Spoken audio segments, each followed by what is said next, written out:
Hey everybody, Marty Sleva here alongside Andrew Goldfarb. Hey Marty. Hey, so we're finally doing it. We're scheming? We're scheming for Schema. Schema. Oh my god, people are excited. So this is the, I don't know what installment this is. This is the It would be 15th?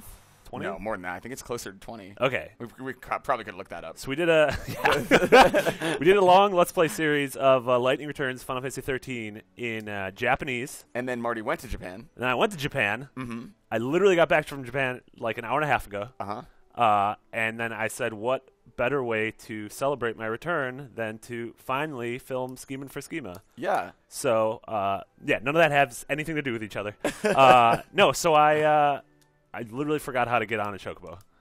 Oh, wow. Yeah, I know. This is rough. So, yes, in the meantime, since we schemed for Schema, I reviewed the game. You did. Yeah. You ended up giving it a 7? I gave it a 7, yeah. I liked it. Which is not, that means good. Like, I mean, that's this weird thing where people are like, oh, man, like I said, I mean, it's terrible. But yeah, like 7 means good. A 7 means good. Yeah, sort of the crux of my review was that I love the battle system and that the story and the characters sort of ruin it for me.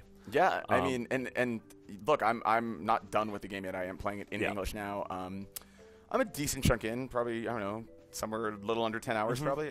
And I agree with you. I mean, I think even as someone who's super invested in 13.2 and put a lot of time into them, this one feels a little more distant. I'm not connecting as well with lightning or with anything that's happening. It's a bummer. Like, yeah, because you've put 100 hours into these characters. And yeah, so yeah, and in our first handful of commentaries, obviously we were playing in Japanese. We don't speak a ton of Japanese, so it was kind of difficult. Yep. We didn't really know what we were doing. We didn't really understand the battle system. Certainly didn't understand the story. But now we've had a lot of time to play it. We understand the battle system a lot now. Yeah, and so we're going to show off some of the schema that I've had. This is a later game save file. It's sort of at that point where this is what 2 days left. I think it said 2 days left, so it's sort of I can you could wrap up all your side quests before going to the final dungeon. So as you see, we have a chocobo. Who everyone gets a chocobo throughout the game, and I name mine Large Bird because chocobos are large birds. And Tal ruined chocobos forever by pointing out that there's no way Lightning would be able to see over the chocobo's neck. Yeah. So yeah, that's awful. So look at this guy. This flan is a little. He's a little like purple, magenta. And so that means he's the Omega Flan. Oh, is that true? Yeah, which means he is the last flan in the entire game. And if I kill this flan, they are literally extinct, and I will never fight a flan again. Wow, so that means this is a strong enough enemy then that we can show off a couple of your schemas. So we're scheming here. So this is my Midnight Mauve. And I like that you did this. Metaguard people know from like the Sentinel class in original 13. It was big for snow, especially. But here, this is your almost defensive class, right? This is it is built for you to recover HP. Yep. And I can Metaguard. I have enough items on me to where like I can withstand a ton of damage. I can cast Shell and Protect on myself. So these have been kind of my 3 go-tos throughout the game. So my Velvet Bouncer, who is wearing a white tuxedo and a chef's hat, obviously. As one does. And she has Caius' sword, as you can tell. Remember Caius' sword? Yeah. It was a big evil sword. Yeah, I remember QuickTime events. So she's sort of my heavy. She does the big damage. She once an enemy is staggered, she's what I go in and attack with. And it's like having the Sword of Kings in Earthbound. It is like a game that Jeff Green really loves. Yeah, be sure to tweet at Greenspeak and tell him how much you like Caius' sword. And so this is Midnight Mauve is sort of my mage. I put a big flag on her back because I just like the way that looks. Yep.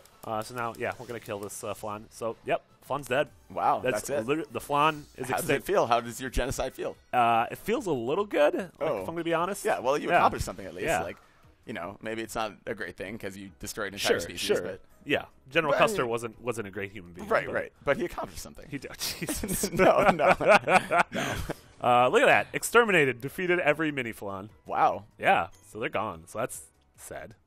Yeah. That is kind of sad. So what happens now? This mechanic in 13.1, you didn't really have any like monster mechanics or anything in 13.2. You could recruit them to be a third-party member. Yep. And now here in not 13.3, but Lightning Returns, which is essentially 13.3, you can wipe them out entirely. Yeah, kind of messed up. It's kind of an interesting progression. And as you see, you saw in our playthroughs before, obviously Lightning fights solo through most battles, but this is one of 2 areas where she gets buddies. So obviously her buddy here is the Chocobo Large Bird, who throughout a main story quest you rehabilitate, and then becomes a member of your party. And you can increase him. You gave him Yeah, you find different food. Yeah. You find different mushrooms that he can eat, and or she, I guess. And then he gets some green on his. Yeah. Oh yeah, his large bird is his dude, roughage. right? Yeah, large birds probably do. I Yeah. don't know.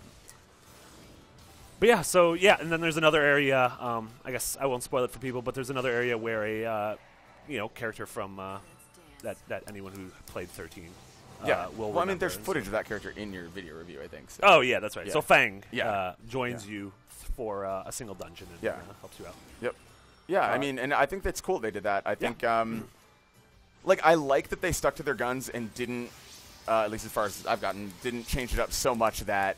Just kidding. Now you're using the battle style from 13. Exactly. Like they keep it consistent, but by adding kind of these AI companions, it helps. Yeah. No, and it, again, I love the battles, but I like the fact that in these two specific areas, it sort of just switches things up a little bit, and you have someone else who's, Large Bird mostly heals me, whereas Fang is pretty much a damage dealer. So. Yeah. No, that's awesome. Yeah. So I encourage everyone who plays the game to name their bird Large Bird. Yeah, in all caps. As a show of solidarity. Yeah, no, I'm 100% on board with that. Yeah. So what do you have any you got through most of the game with these? This is late game. Yeah. Have you found schema that maybe you're not using but that you think are super good or helpful? So that's interesting. So we'll pop into the menu now and just show you sort of how. Like, I mean, a lot of people, of course, have like the Cloud DLC, or they have Lara Croft or Ares. Right, and I mean, do you think? I mean, you might not know offhand, but how? So I was saying the other day in 13.2, they've had very few costumes, but I bought an Assassin's Creed one and Mass Effect one, and they're purely cosmetic. In this game, if you're buying Lara Croft for it to be purely cosmetic, you might actually be missing out on some of the buffs that other schema give you. So that's the whole thing is every schema comes with, you see where it says garb abilities on the right, something is locked in. And so that means that you can't mess with that. So a big thing is when choosing a schema, like obviously you want something that looks cool, but also you have to realize, so this is kind of tough because she has two schema locked in, so two different attacks locked in to where you can't really customize it that much. You can only add to the two. Are there any that have all four abilities locked that you've seen? Not that I've seen, no, and I think I've seen most of them. Some of them get a little weird. You become look at that, martial monk or a marital monk. Yeah, she's army. This dragoon one kind of looks red. Oh wow, yeah, that's like Final Fantasy 3 a little bit. Yeah, but then I like that one. So you're choosing weapons. Yeah. What do you think? Femme what do you fatale. think the luminous cutlass looks like? Probably like Lumina. Yeah. And the Pendragon. Oh. Yeah. It's a dragon who writes. Yeah. It's the pen name of a dragon. Yeah. Yes. Exactly. Yeah. An author like Herman Melville, but now he's a dragon. Yeah. Is that your go-to author? Yeah. Yeah. Well, him and Hemingway. Yeah. So then you also have these sort of silly. Wait, where are the adornments? Yeah. So you have adornments. These are my Odin favorite. horn. Yep. I love that you have Odin's horn. I love that you can get this exactly Saz's afro. Some of these get a little terrifying though. There's the Sarah mask is really scary. Like that's kind of terrifying. Yeah, that really is scary. And so these things. And she does this she looks down. So those masks look weird. Yeah. And that'll show up in very serious cutscenes and everything. So the adornments are purely superficial. So more than. Oh, this is Earthbound. Wow. Wow, that might be the most overt Earthbound reference I've seen. I think my favorite thing I've seen is the Mog figurine. I think. That one's actually cool. That's one I would actually. Oh, this one's kind of cool. Well, carbon. Yeah, I like kind of those. I like those little things that hang out with you. Yeah. Cactuar figurine's really funny too. But the reason I like the Mog one is because it's like a cool, like a reference almost to how Mog traveled with you in 13.2. Yeah, this is the worst. Yeah, that one is the most terrifying for sure. Mog figurine. Yeah, I love that. He's got his little time rod. Yeah, looks like he's scheming. He does look like he's scheming. Yeah.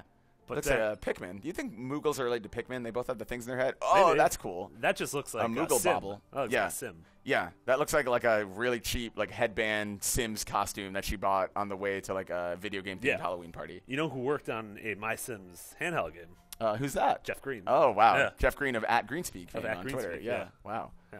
Wow. This is waiting for Godot's black emblem, which we can't see because we have a lot of dark colors on right now. Yeah. I like that you have the Nora emblems. There's a Lassie symbol, I think I saw somewhere, right?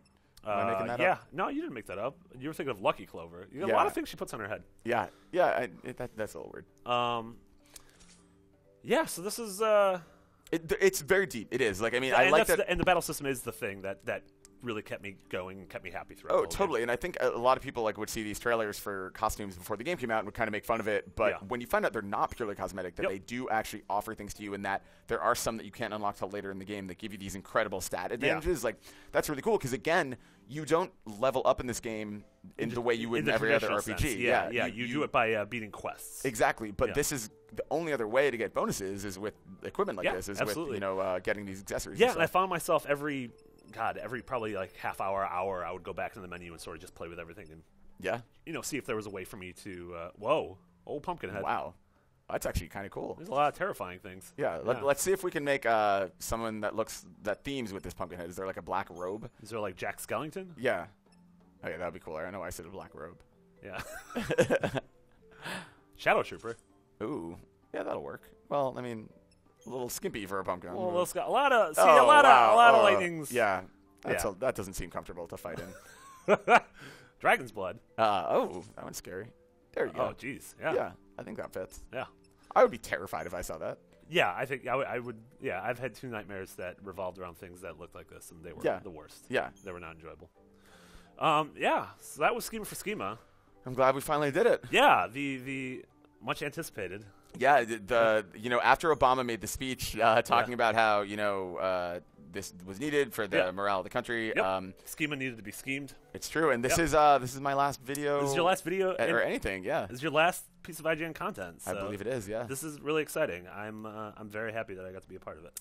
If you have a favorite schema, tweet at McBiggity and at Garpep on Twitter. And then maybe we'll bring you back for Final Fantasy 15. We'll import that. I would love that. Yeah, we'll scheme for some schemas, and I don't think they'll have schema in that game, but we'll find something. Maybe they will. Exactly. We'll scheme for scars. Maybe there's a guy with a scar. We'll find all the characters with scars. Okay, I thought you were talking about from Lion King. And yeah, I was like, that's Kingdom Hearts. That's the wrong game. Oh, that would have been smart. Yeah, that would have been a funnier reference to make. Yeah, but these are fun. So that was Schema for Schema. For one last time, you are Andrew Goldfarb. I am Marty Sleva. Thank you so much for watching us along these this long and strange journey of playing the game in Japanese and then in English. We really appreciate everything, and for everything else, RPGs and fun things. Keep it here on IGN.